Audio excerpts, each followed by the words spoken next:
Assalamualaikum warahmatullahi wabarakatuh. Hai teman-teman, boleh dong mampir dulu sedikit berbagi wawasan. Saya Dela Lucita Piana dari kelas BBIB semester 5. Dalam video kali ini saya tidak hanya sendiri, melainkan saya dengan teman saya, yaitu Prayoga Pramunagara. Di sini kami akan menjelaskan terkait terapi gangguan jasmania menggunakan totok, akupuntur, pijat, dan bekam. Teman-teman tahu ya apa itu totok saraf? Nah, benar sekali.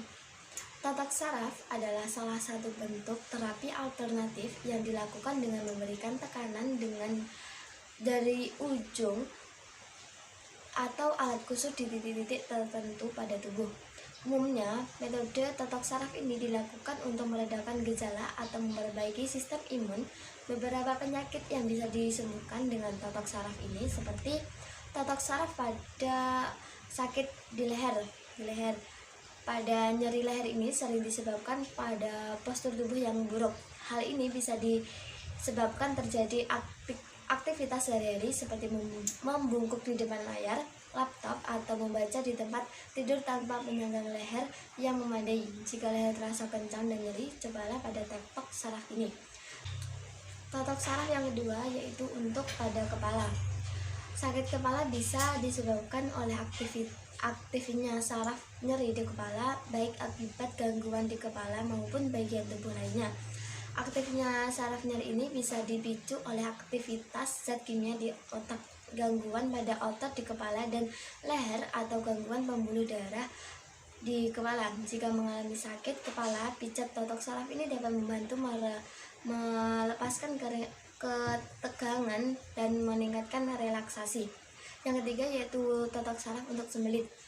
Sembelit dapat disebabkan sakit perut dan ketidakkenyamanan. Meskipun dapat diobati dengan obat, totok saraf juga dapat membantunya. Dan yang keempat yaitu totok saraf untuk sakit punggung. Di sini kondisi yang sangat umum terjadi pada kalangan manusia. Banyak penyebab yang mengakibatkan sakit punggung tersebut seperti ketegangan atau kejang pada otot, iritasi saraf, kerusakan cakram, atau juga dengan masalah struktural. Nah, selanjutnya yaitu kita masuk pada terapi akupuntur, yaitu teman-teman teknik pengobatannya yang dilakukan dengan cara menusukkan jarum kecil atau dengan halus pada titik-titik tertentu pada bagian tubuh. Bisa dilakukan dengan berdasarkan kepercayaan Tiongkok bahwa penyakit bisa muncul jika aliran energi terhambat melalui penusukan di titik-titik tertentu. Akupuntur ini dipercaya bisa menjadi salah satu cara untuk melancarkan aliran sekaligus mengobati berbagai penyakit. Nah, teman-teman nih, ternyata ada beberapa manfaat terapi akupuntur untuk kesehatan. Yaitu yang pertama dengan mengatasi migran dan sakit kepala. Yang kedua yaitu mengurangi rasa nyeri punggung bawah. Yang ketiga yaitu dengan meredakan radang sendi. Yang keempat yaitu memperlambat penurunan kulit. Yang kelima yaitu dengan membantu mengatasi obesitas. Yang keenam yaitu selanjutnya yang terakhir untuk mempercepat pemulihan pasien stroke. Nah, itu tadi beberapa manfaat untuk penyakit dalam pengobatan terapi akupuntur.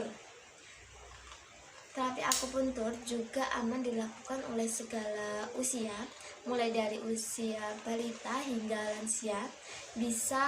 Biasanya anak-anak melakukan terapi akupuntur untuk meningkatkan nafsu makan, memperkuat imunitas, mengurangi energi dan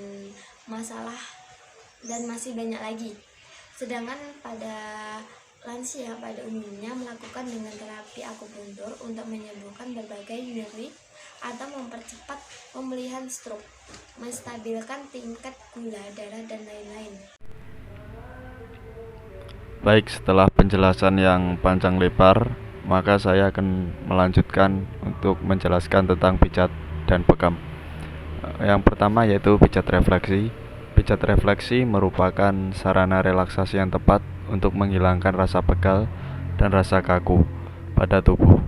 Teknik pijat ini juga memberikan manfaat lebih bagi kesehatan, yaitu membantu melancarkan aliran darah dan mengurangi rasa nyeri. Pijat refleksi bisa dijadikan pilihan untuk membahagiakan diri di sela-sela kesibukan Anda. Berbeda dengan pijat yang lain atau pijat urut yang biasa, pijat refleksi lebih fokus pada titik syaraf tertentu pada tubuh, terutama pada kaki dan tangan. Menurut situs dari Mayo Clinic, titik-titik syaraf di tangan dan kaki terhubung secara langsung dengan saraf organ dalam tubuh. Pijatan di suatu titik akan mempengaruhi fungsi organ dalam yang terhubung dengan titik syaraf tersebut. Maka dari itu, teknik pijat ini disebut juga pijat titik syaraf. Terapis pijat refleksi mengandalkan peta refleksi kaki dan tangan sebagai tujuan untuk memijat. Dalam kepercayaan tradisional Cina, pijatan pada titik syaraf yang tepat akan memberikan keseimbangan energi pada bagian tubuh yang terhubung.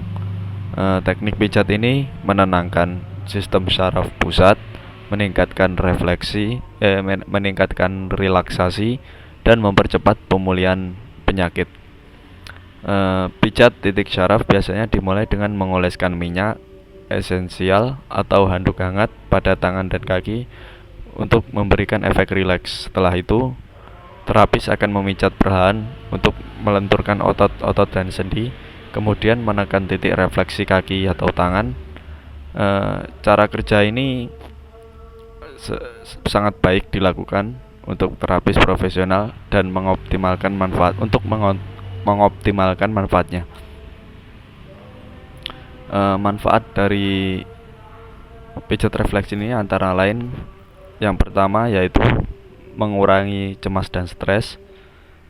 Di dalam jurnal Evidence Based Complementary and Alternative Medicine tahun 2014 menyebutkan bahwa pijat refleksi dapat mengurangi masalah depresi, kecemasan, dan gangguan tidur.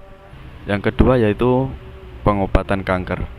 Pijat refleksi sering disebut-sebut dapat mengobati kanker. Tidak ada bukti ilmiah yang menunjukkan pijat titik syaraf dapat menyembuhkan atau mencegah segala jenis penyakit termasuk kanker. Meski begitu, pijat titik refleksi bisa menjadi terapi komplementer untuk membantu meringankan gejala kanker. Selanjutnya yaitu bekam atau hijamah. Bekam yaitu suatu metode terapi penyembuhan dan pengobatan dengan cara menghisap kulit dan jaringan di bawah kulit menggunakan kop dari gelas, plastik, atau tanduk sehingga darah mengumpul di bawah kulit. Kemudian darah yang terkumpul dikeluarkan dari kulit dengan sayatan dan hisapan. Ada beberapa manfaat dari terapi bekam, antara lain yang pertama yaitu mengeluarkan darah kotor, baik darah yang terracuni maupun darah yang statis, sehingga peredaran darah yang semula tersumbat menjadi lancar kembali. Yang kedua yaitu meringankan tubuh. Banyak kandungan darah kotor yang menumpuk di bawah permukaan kulit seseorang akan mengakibatkan rasa malas dan berat. Dengan dibekam maka akan meringankan tubuh. Yang ketiga yaitu menajamkan penglihatan. Tersumbatnya peredaran darah ini ke mata mengakibatkan penglihatan akan menjadi buram. Setelah dibekam, peredaran darah tersebut akan kembali lancar dan mata akan bisa melihat dengan terang. Dan yang keempat, menyembuhkan berbagai macam penyakit.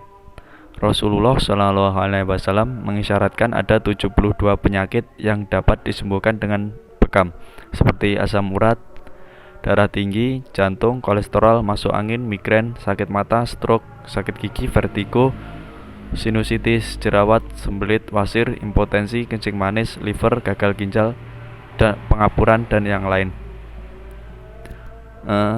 Selanjutnya yaitu jenis-jenis terapi bekam. Yang pertama adalah bekam kering. Bekam kering yaitu bekam yang dilakukan tanpa goresan atau sayatan pada tubuh. Bekam kering disebut juga dengan bekam angin, yaitu bekam yang dilakukan dengan cara menghisap permukaan kulit dan memijat tempat sekitarnya tanpa mengeluarkan darah kotor. Bekam kering ini baik bagi orang yang tidak tahan dengan suntikan jarum atau takut melihat darah. Yang kedua yaitu bekam basah. Bekam basah merupakan bekam kering yang mendapatkan tambahan perlakuan, yaitu darahnya dikeluarkan dengan cara disayat pada daerah tertentu yang dibekam. Proses yang dilakukan dengan cara permukaan kulit disedot terlebih dahulu, kemudian dilukai atau disayat dengan menggunakan laser atau jarum yang tajam atau pisau bedah. Kemudian di sekitarnya disedot kembali untuk mengeluarkan darah yang berisi sisa-sisa toksin dari dalam tubuh. Setiap sedotan dibiarkan selama 3-5 menit, kemudian dibuang kotorannya dengan cara ditempatkan pada wadah atau tempat khusus. Kemudian bekam api.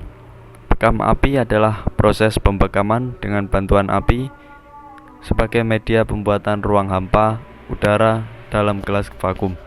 Bekam api dapat mengeluarkan patogen angin, dingin, dan lembab melalui hawa panas tersebut.